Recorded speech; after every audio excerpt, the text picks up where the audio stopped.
ହାଇଦ୍ରାବାଦ ନିବେଶକ ସମ୍ମିଳନୀରୁ ଆସିଲା 67,000 କୋଟିର ପୁଞ୍ଜି ନିବେଶ ପ୍ରସ୍ତାବ, ଯାହାଫଳରେ ରାଜ୍ୟରେ ମୋଟ 56,000 ନିଯୁକ୍ତି ସୁଯୋଗ ସୃଷ୍ଟି ହେବ।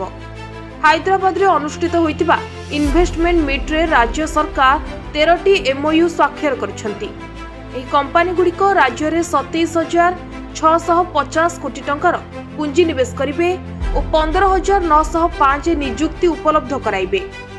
ଏହା ବ୍ୟତୀତ ସରକାର 39,131 କୋଟିର ନିବେଶ ପ୍ରସ୍ତାବ ପାଇଛନ୍ତି, ଆଉ ଏହା ରାଜ୍ୟରେ 40,000 ନିଯୁକ୍ତି ସୃଷ୍ଟି କରିବ। ଏହି ନିବେଶକ ସମ୍ମିଳନୀରେ ଔଷଧ, ଚିକିତ୍ସା ଉପକରଣ, ନବୀକରଣୀୟ ଶକ୍ତି ଉପକରଣ, ବୟନ ଏବଂ ବୈଷୟିକ ବୟନ, ଇଲେକ୍ଟ୍ରୋନିକ୍ସ, IT ଏବଂ ଡାଟା ସେଣ୍ଟର, ଉନ୍ନତ ଉତ୍ପାଦନ ଏବଂ ଆନୁଷଙ୍ଗିକ ଶିଳ୍ପ ସମେତ ପ୍ରମୁଖ ଏବଂ ଉଦୀୟମାନ କ୍ଷେତ୍ରଗୁଡ଼ିକରୁ ନିବେଶ ପ୍ରସ୍ତାବ ଆସିଛି।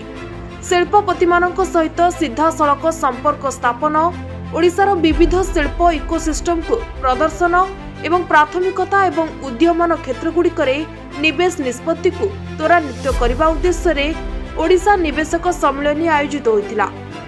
ଏହି କାର୍ଯ୍ୟକ୍ରମରେ ନୂତନ ନିବେଶ ସୁଯୋଗ ଅନୁସନ୍ଧାନ, ସହଭାଗିତାକୁ ସୁଦୃଢ଼ କରିବା, ନିଯୁକ୍ତିମୁଖୀ ଶିଳ୍ପ ଅର୍ଥନୀତି ଆଡ଼କୁ ଓଡ଼ିଶାର ପରିବର୍ତ୍ତନକୁ ସମର୍ଥନ କରିବା ପାଇଁ ଶୀର୍ଷ କମ୍ପାନୀ, ଶିଳ୍ପ ସଂଘ ଏବଂ ବିଜନେସ୍ ଚାମ୍ବରର ବରିଷ୍ଠ ଲିଡରସିପ୍କୁ ଏକତ୍ରିତ କରାଯାଇଥିଲା।